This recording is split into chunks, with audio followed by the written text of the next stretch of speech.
This video has absolutely no editing. I spent 0.0 seconds editing this video.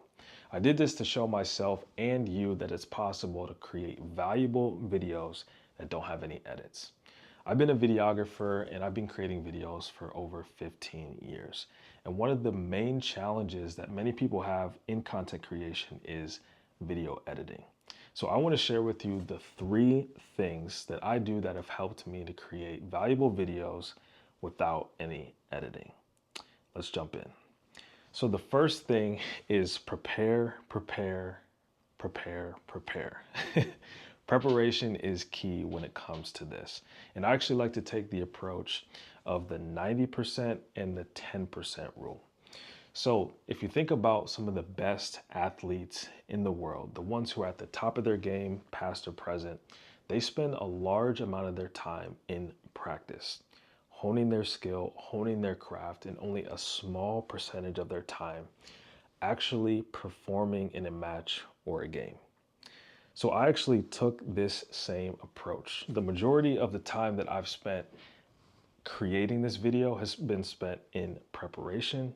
And while I'm aiming for this video to be somewhere around 10 minutes or so, I've spent way more time in preparation than the 10 minutes that this is going to be actually recording. So let me talk to you about a few of the things that I've done to actually prepare. So right here in front of me is my script. This is one of the things that I do for every single video. Doesn't matter whether I'm doing it with edits or no edits. I like to write out all of my thoughts and all of my bullet points. Now, that doesn't mean that I'm reading it word for word. I do have all of my bullet points here and everything that I want to cover, but having everything laid out ahead of time allows you to make sure that you hit every single point that you want to make and provide as much value as possible. One thing that I'll also say when it comes to writing out your script is rehearsing it out loud is one thing that is a complete game changer for me. So not only will I write out the script in mostly bullet point format, but I'll also rehearse the script multiple times and speak it out loud.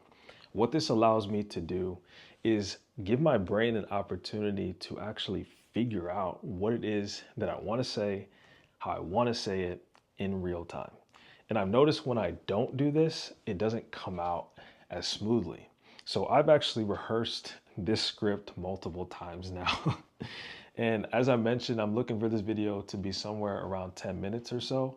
So that means using the 90% and 10% rule, I would have spent at least an hour and a half preparing. And I have spent at least that alone in just rehearsing the script. And hopefully this is coming off smoothly enough and allowing me to get through this entire video in one take. So the next thing that's super important is to use visuals. This is the visual, use them. So using visuals helps in 2 different ways. It helps in one, you as the creator. So having this visual cue helps me as I'm speaking to the camera to know what to talk about next, the next point that I want to make. So as I had the script, the actual physical piece of paper, even though I usually type this out on the computer, I printed it out for this video as a visual cue. This next one, use visual, I have my whiteboard here and it basically in my mind triggers me to start talking about this next point. It's like a reference point. It's something that helps you to remember all the thoughts that you had written down in your script so that you can articulate that and make your points there. The second thing that this helps is for the actual viewer. So the viewer now has an opportunity to be listening to whatever it is that you're saying, whatever value you're delivering, and make a association with whatever object you have. So using this physical whiteboard here, you might be thinking, oh wow, okay, point number 1 was the script preparation. The second is use visual cues. Okay, so he had the whiteboard for that. So now it starts to hopefully cement in your mind how you can use visual cues and the point that I'm making here. So I love using the whiteboard. I actually use this sometimes to write out different illustrations or diagrams. I have a small one. I also have a larger one that I use too to make different points. And it can be any type of visual cue. And it doesn't even have to be related to the point you're making. It could just be something that reminds you of what to start talking about next. The third step in this process, the third thing that I've incorporated to allow me to make videos without any editing, is telling good stories. Storytelling is extremely powerful, especially in content creation. And if you think about storytelling, it's been around since humans have been around. It's the basis for communication. It's how we share history, how we communicate with our friends and family. It is literally everything. And so as a content creator, if you're able to find out how to be a good storyteller, it's going to do a couple things for you. The first is that it's going to help the viewer to be more engaged. Everyone loves a good story. That's why we watch TV. That's why we watch movies. And the better the story is, the more that we get ingrained in the plot and the characters, and we just kind of get drawn into whatever's being talked about. So it helps you as a content creator, because if you're telling good stories, then people will watch your content longer. And we know that the social media platforms and YouTube as well, they want people to stay on the platform longer. So by telling good stories and weaving stories into your content, overall and on average, it's going to help people to stay and watch your content longer. The second thing is kind of what I talked about with using visuals. If you're able to tell a good story, it actually helps to cement some of the content points that you're making. And this kind of goes all the way back to elementary school. If you think about elementary math, right? You might have had a math problem that was 10 minus 3, and that would equal 7. So you do the math problem, you got 10, you got 7, minus 3, and that equals 7. But then you got introduced to story problems. So think about this. Johnny walks up to an apple tree. He looks up at the apple tree. He sees that there's 10 apples. He then shakes one of the branches of the tree and 3 apples fall down on the ground. Johnny looks back up. How many apples does he see? The answer would be 7.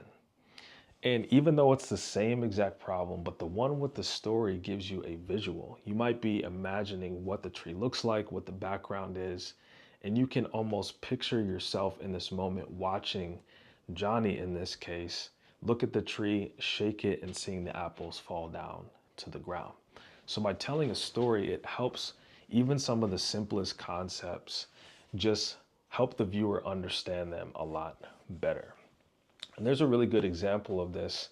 About a year ago, I was speaking on stage to a group of entrepreneurs, and I was sharing with them some tips on content creation. And in part of my presentation, I had shown a video. And the video, the main point of showing that was explaining how just by creating simple but helpful videos, it could really start to build an audience, and some of the videos can even go viral. So the video that I shared was a woman who had went to the store, and she had this trick of how to find the best watermelon, how to pick out the sweetest, the crispiest, the juiciest watermelon. And me explaining this video to this group of entrepreneurs, I had also kind of made this joke on myself that yes, I fall into the stereotype of liking watermelon. I love watermelon, by the way. And so that kind of got a little laugh, little comic relief from the crowd there. So much so that even months later, people were coming up to me, or they would message me saying, hey, I remember when you shared that watermelon video, and I just remember how impactful it was, and just so simple of a concept that by putting out helpful videos, it really can make a difference. I mean, it made a difference in my life. I used that trick to find good watermelons, and then I shared that with other people. And so by telling a story like that, really helped those people to remember it. And even as I'm telling this story right now, you might be allowing that point to sink in even further. And I hope that you do. And I hope that you see the power in telling stories. So preparation is key. Using visuals help you to make your points and even to communicate them. Telling stories helps you to engage more with your audience and they actually remember more of what you're talking about. All those three things together will help you to create videos that don't need editing. But what about in the case that you're not able to do that? What if you do have to make a cut? Well, you have a couple different options.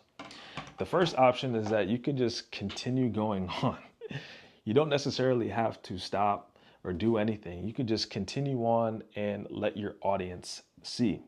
And there's actually some value to that. Showing up authentically and allowing people see the imperfect side of you can actually make you more relatable. So there's a time and place for that.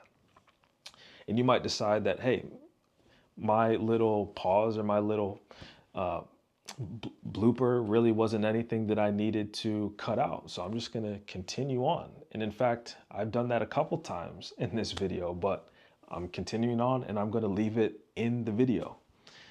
The second thing that you can do is actually restart the video.